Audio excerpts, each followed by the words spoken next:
araw na iyon ay nagsimula tulad ng anumang iba pa para sa mga batang mag-asawa, ngunit walang premonition ang maaaring maghanda sa kanila para sa emosyonal na lindol na darating. Habang nagbukas ang pintuan, isang makapangyarihang tinig ang sumigaw sa bagong nakuha na apartment. Ang silid na ito ay akin na ngayon. Si Alice ay nagyelo sa lugar, habang si Roman, na may isang napahiya ng ngiti, sinubukan na bigyang katwiran ang pagsalakay. Ang aking ina ay namuhunan ng kanyang pera at mabubuhay sa kita. Ang desisyon ay nagawa na at walang kumonsulta kay Alice tungkol dito. Isipin ang eksena, isang mag-asawa na, pagkatapos ng 2 taon na pag-agaw, sa wakas ay nakamit ang kanilang pangarap na pagmamay-ari ng kanilang sariling tahanan. Walang mga bakasyon, walang hapunan, walang mga bagong damit, bawat penny na na-save para sa isang pagbabayad sa 50 square meter space na, sa kabila ng katamtamang lokasyon at 15 taong mortgage, ay kumakatawan sa kalayaan, seguridad at isang hinaharap na magkasama. Inayos ni Alice ang mga larawan sa bagong nightstand, habang si Roman, marahan ng whistling, naayos ang mga istante sa silid.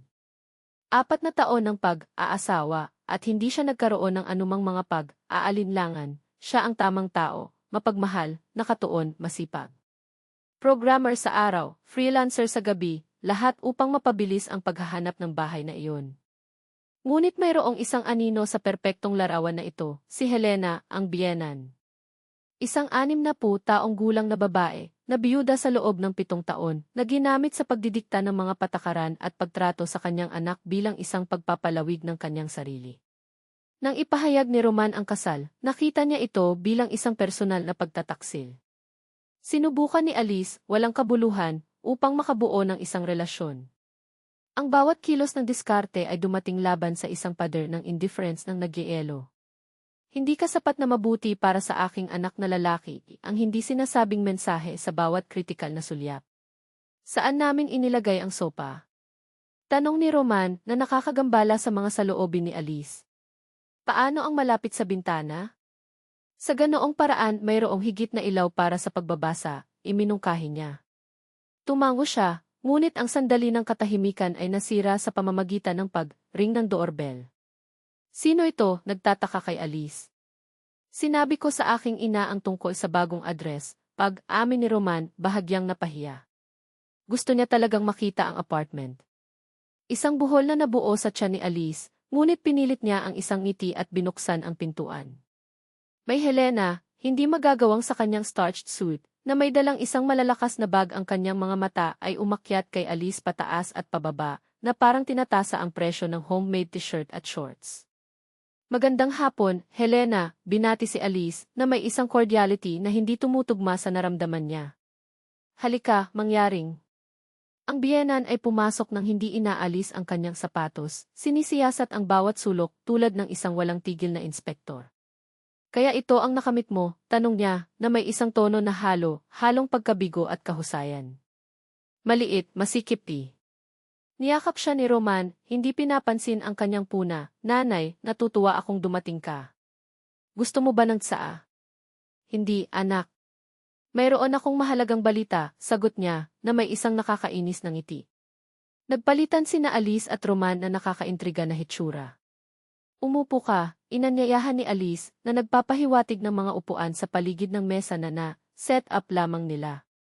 Ibinenta ko ang aking apartment, inihayag ni Helena, taimtim. Nakaramdam ng hininga si Alice. Ang biyenan ay nanirahan sa isang maluwang na 3 silid-tulugan na pag-aari, na minana mula sa kanyang mga magulang, sa gitna ng lungsod. Bakit isuko ang tulad ng isang mahalagang pag-aari? Nanay, bakit? Stammered Roman.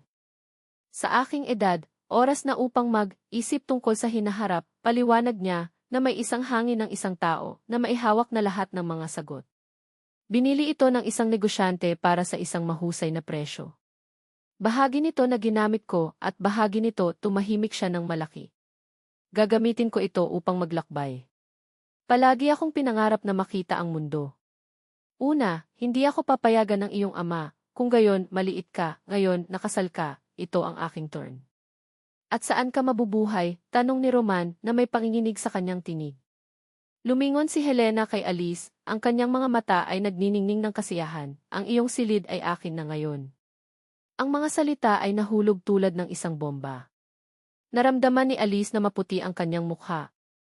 Hinanap niya ang tingin ng kanyang asawa, naghahanap ng suporta, ngunit si Roman ay nag-cod, kinakabahan at tumango, namuhunan ni nanay ang pera. Mabubuhay siya sa kita. Nagbibiro ka ba? Bulong ni Alice, nagyayelo ang kanyang puso. Siyempre hindi, mahal, sagot ni Helena. Masyadong matamis upang maging matapat. Lahat ay nakaayos na. Ang pangalawang silid, tulugan ay akin, mananatili ka sa sala. Huwag kang mag-alala, hindi kita maaabala. Pupunta lang ako rito ng ilang buwan sa isang taon. Lumingon si Alice kay Roman, desperado, hindi namin ito tinalakay. Bakit hindi mo ako kinonsulta? Nagkibit, balikat siya ng hindi pangkaraniwan, akala ko hindi mo iniisip. Ito ang aking ina. Kailangan niya ng suporta. Pansamantalang, paulit-ulit ni Alice sa hindi paniniwala. Hanggang sa makahanap ako ng isang permanenteng lugar, idinagdag ni Roman nang walang pananalig. Si Helena ay papunta na sa silid, tulugan, nagpaplano ng mga renovations, ang pader na ito ay aalis. Narito ang aking kama. Nariyan ang dressing table di. Napanood ni Alice na tigilan. Ang puwang na iyon, na pinangarap nilang magbago sa silid ng sanggol, pagkatapos ng lahat, uusapan na nila ang pagkakaroon ng isang bata, ngayon ay nasakop na teritoryo. Roman, kailangan kong makipag-usap sa iyo, bulong ni Alice, hinila siya sa kusina. Ano ang nangyayari, tanong niya, hinawakan ang kanyang tinig upang hindi marinig. Hindi kami sumang-ayon na ang iyong ina ay mabubuhay sa amin. Ano ang tungkol sa aming anak? Saan siya matutulog? Huwag kang lumampas, Alice, sagot niya, na pinapatakbo ang kanyang kamay sa kanyang liig, panahunan. Darating lamang siya ng ilang buwan sa isang taon. Pagdating ng sanggol, pamahalaan namin. Paano?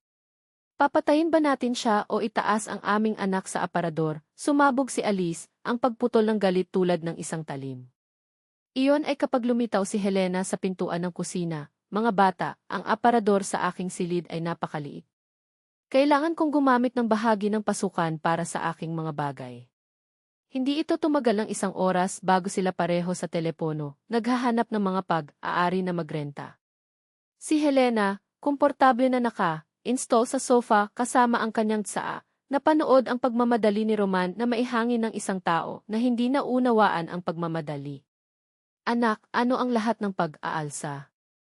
Ang tatlo sa amin ay magkasya dito perpekto. Tumingin si Roman sa kanya, nanay, hindi kami mabubuhay ng magkasama. Si Alice at ako ay magrenta ng isang bagay na malapit upang bisitahin ka. Halos mabulabog si Helena. Ano? Hindi ka seryoso? Ako, sabi ni Roman, sa unahang pagkakataon ng walang pag-aalangan. Ang apartment na ito ay atin para sa aming pamilya. Walang silid para sa tatlo. Ngunit ako ang iyong ina, nagprotesta si Helena, nasaktan. Inilaan ko ang aking buhay sa iyo. At ngayon, kapag kailangan ko, itapon mo ako. Walang naglalaro ng sinuman, pinutol ng Roman. Ginawa mo ang iyong mga pagpapasya. Ngayon ay iginagalang ang atin. Si Alice, sa kanyang tagiliran, ay huminga ng hininga. Sa unahang pagkakataon mula nang tumunog ang doorbell, nadama niya na ang kanyang tahanan at ang kanyang hinaharap ay nasa kanila pa rin. Sa kalye, sagot ni Roman na may kalmado na nagulat kahit sa kanyang sarili. Ibinenta mo ang iyong apartment nang hindi kumukonsulta sa sinuman, nang hindi kahit na sinasabi sa amin, at ngayon inaasahan mong tanggapin lamang namin ang iyong desisyon bilang isang fate na nakumpleto. Hindi iyon patas, nanay. Ang mukha ni Helena Dmitrievna ay naging maputla, pagkatapos ay nag-flush ng galit. Ito ang lahat ng kanyang kasalanan.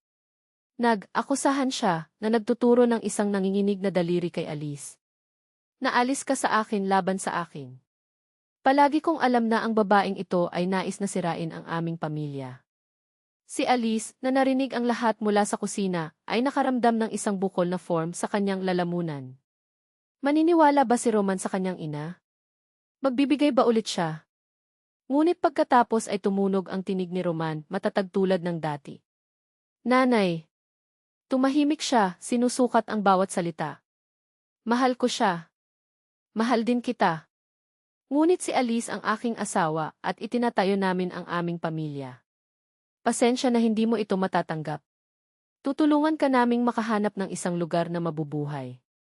Samantala, maaari kang manatili sa amin, ngunit hanggang sa isang bagay na tiyak na nakaayos.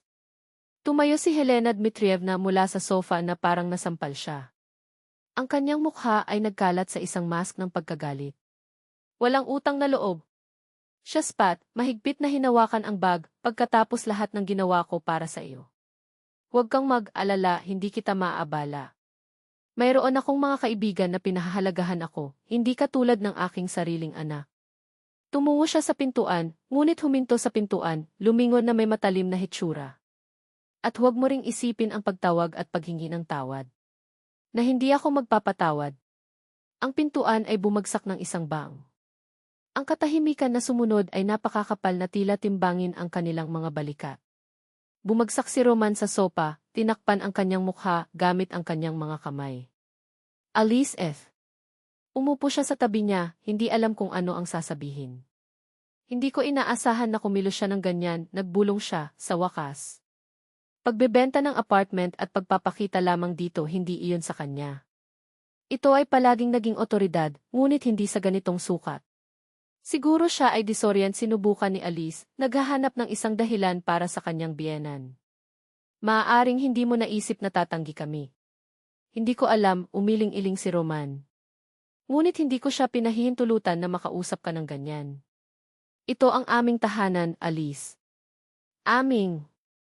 Niyakap niya siya, nakakaramdam ng luha ng kaluwagan na tumatakbo sa kanyang mukha. Sa unahang pagkakataon, pinili sila ni Roman, ang kanyang pamilya, ang kanyang kinabukasan, sa mga hinihiling ng kanyang ina. Nang gabing iyon, tumunog ang telepono. Ito ay si Natalia Igorevna, ina ni Alice, ang kanyang tinig na puno ng pag-aalala. Anak na babae, mayroon ka bang ideya kung ano ang nangyayari? Tinawag lang ako ng ina ni Roman, umiiyak, sinasabing itinapon mo siya sa kalye. Na ngayon wala na siyang mabubuhay. Bumuntong, hininga si Alice at sinabi sa lahat, nang hindi tinatanggal ang mga detalye. Nang marinig ang kwento, sumabog si Natalia. Anong kawalang kilos?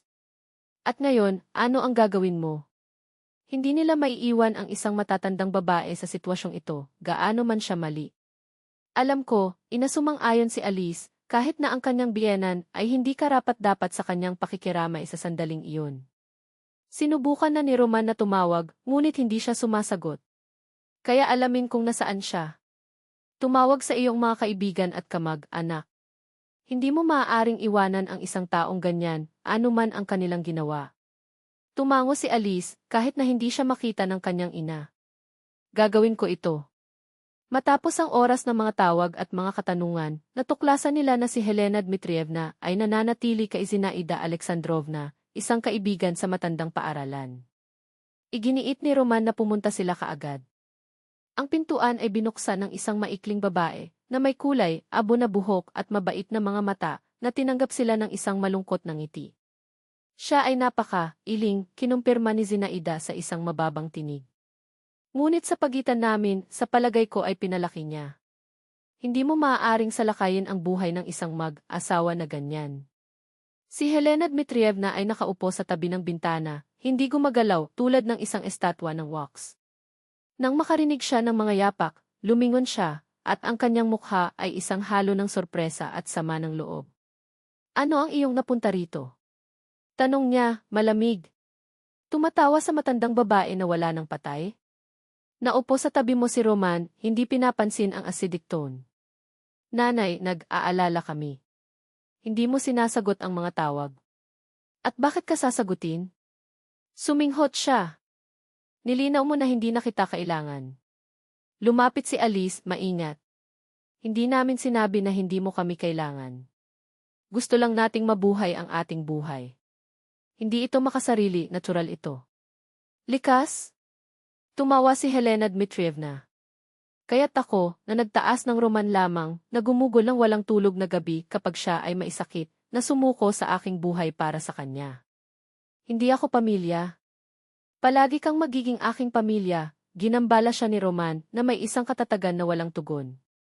Pero si Alice ang aking asawa at ang aming mga anak ay magiging din hindi kita tinanggihan. Humihingi ako ng espasyo. Isang mabibigat na katahimikan ang nanirahan. Tumingin si Helena Dmitrievna sa kanyang mga kamay na parang naghahanap ng mga salitang hindi dumating. At ngayon, ang boses niya ay nanginginig. Saan ako pupunta? Ibinenta ko ang lahat ng mayroon ako. Bakit? Tanong ni Roman sa wakas. Bakit mo ginawa iyon? Tumingin siya sa malayo na pahiya. Nais kong maging malapit sa iyo, inamin niya, marahan. Nang nalaman kong binili mo ang apartment na ito sa malayo. Akala ko mas kaunti ang makikita ko. Na mawawala kita. Nadama ni Alice ang kanyang puso. Hindi sa awa, ngunit dahil sa pagkilala sa pagtatapat na iyon ang takot sa isang babae na, sa unahang pagkakataon, ay nakita ang kanyang anak na dumula sa kanyang mga kamay. Nanay, hinawakan ni Roman ang kanyang kamay. Tutulungan ka naming makahanap ng isang lugar. Siguro kahit malapit sa amin. Ngunit ang pamumuhay ng magkasama ay hindi isang pagpipilian. Huminga ng malalim si Helena Dmitrievna na parang dala ang bigat ng mundo sa kanyang mga balikat. Pagkatapos, sa wakas, tumango siya. Siguro nag-overreact ako. Ang boses niya ay sumira. Ito lang ay natatakot akong mag-isa. Hindi ka nag-iisa, niyakap siya ni Roman. Hindi ito magiging. Hindi lang kami gagana sa ilalim ng parehong bubong. Pagkalipas ng 2 linggo, natagpuan nila siya ng isang maliit, ngunit maginhawang apartment, isang 10 minuto lamang na lakad mula sa bahay. Tumulong sina Roman at Alice sa pagkukumpuni, pumili ng mga kasangkapan sa bahay, naghang ng mga larawan. Unti-unti nawala ang pag-igting. Si Helena Dmitrievna ay nagsimulang maglakbay, isang bagay na lagi niyang tinanggal dahil sa takot na inabandona ang kanyang anak. Ngunit, sa pagitan ng mga biyahe, nagpakita siya upang bisitahin, hindi na nagrereklamo tungkol sa isang silid na hindi kanya. Makalipas ang 1 taon, nang ipanganak si Sofia, nagulat ang lahat. Si Helena Dmitrievna, ang babaeng minsan ay humiling ng ganap na kontrol, ay naging isang mapagmahal na lola, na lumusot sa kanyang apo at mahal na makasama siya nang kailangang lumabas sina Alice at Roman. Hanggang sa isang araw, nahuli siya ni Alice na gumawa ng isang bagay na hindi inaasahan, leafing sa pamamagitan ng mga lumang album, pagsulat ng isang bagay sa isang kwaderno. Ano ito, Helena Dmitrievna? Umiti ang biyenan, halos mahiyain. Sinusulat ko ang aming kasaysayan ng pamilya para kay Sofia. Nais kong malaman niya ang kanyang mga ninuno, ang kanilang buhay, ang kanilang mga pagkakamali, nag-atubili siya, at kung paano nila ito naitama. Umupo si Alice sa tabi niya, kumuha ng larawan, isang batang Helena Dmitrievna, na may maliit na roman sa kanyang kandungan. Alam mo, biglang sinabi ng biyenan, kailangan kong humingi ng tawad. Para sa araw na iyon pagdating ko sa iyong bahay na humihiling ng isang silid. Mali ito. Tumingin si Alice sa kanya, nagtaka. Hindi kailanman sa lahat ng mga taong iyon ay inamin ni Helena Dmitrievna ang isang pagkakamali. Hindi ako papayagan ng pagmamalaki, ang matandang babae ay nagkumpisal na maihininga. Ngunit ngayon, tinitingnan ang mga larawang ito, nakikita ko kung paano ko nasamsam si Roman. Hindi ko ito hinayaan. At nang sa wakas ay lumaki na siya, natatakot akong mawala siya. Hindi mo na siya mawawala, mahinang sabi ni Alice. Mahal ka niya. At ikaw, nag-atubili siya, ay isang mas mahusay na lola kaysa sa iniisip mo. Tinakpan ni Helena Dmitrievna ang kamay ni Alice sa kanyang sarili, nagniningning ang kanyang mga mata. Salamat. Ang kanyang tinig ay isang bulong. Para sa pagbibigay sa akin ng pangalawang pagkakataon. Mula sa araw na iyon, nagbago ang lahat. Tumigil si Helena Dmitrievna na maging mahirap na biyenan. Siya ay naging isang kasabwat, tagapayo, kasosyo. Sama, naghanda sila ng mga tanghalian sa linggo, nag-aalaga sa hardin sa bahay ng bansa na kanilang binili at natuwa sa bawat nakamit ni Sofia.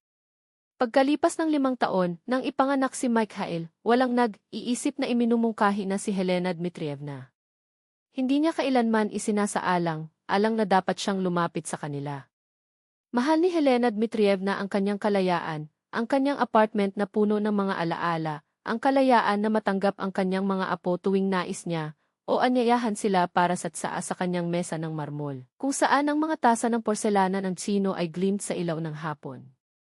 Lumipas ang mga taon, at kung ano ang dating sapilitang relasyon ay naging isang tunay na bono, pinagtagpi ng pagtawa sa mga hapunan sa Biyernes, na may mga kumpidensyal na ipinagpalit habang ang mga bata ay naglaro sa likuran.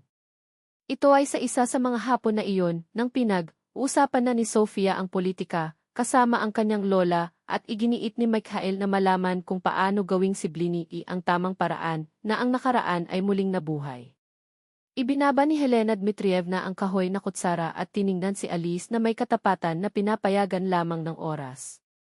Alam mo, ang kanyang tinig ay nanginginig ng bahagya, na parang timbang pa rin ang mga salita.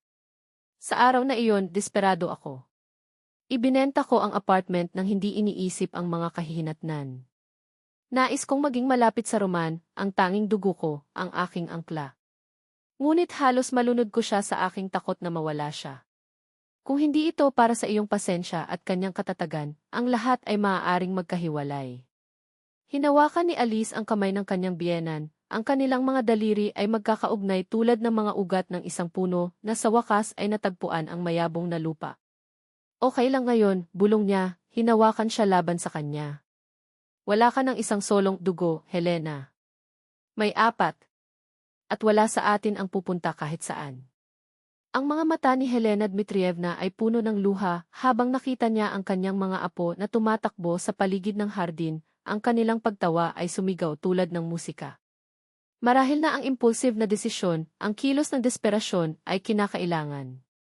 Minsan, kailangan nating mawala kung ano ang tila ligtas sa atin upang matuklasan na ang pamilya ay hindi mga pader o square meters o kontrolin kung sino ang mahal natin. Ang pamilya ay Dusanopimova, Isang salita na hindi umiiral sa anumang diksyonaryo, ngunit naimbento nila upang tukuyin kung ano ang kanilang naramdaman, ang pag-ibig na hindi naghihirap, paggalang na hindi hinuhusgahan, pagtanggap na hindi nangangailangan ng mga maskara. At kung si Helena Dmitrievna ay kailangang pumili muli, marahil walang magbabago. Dahil, sa huli, hindi siya nawala sa bahay. Nakakuha siya ng bahay.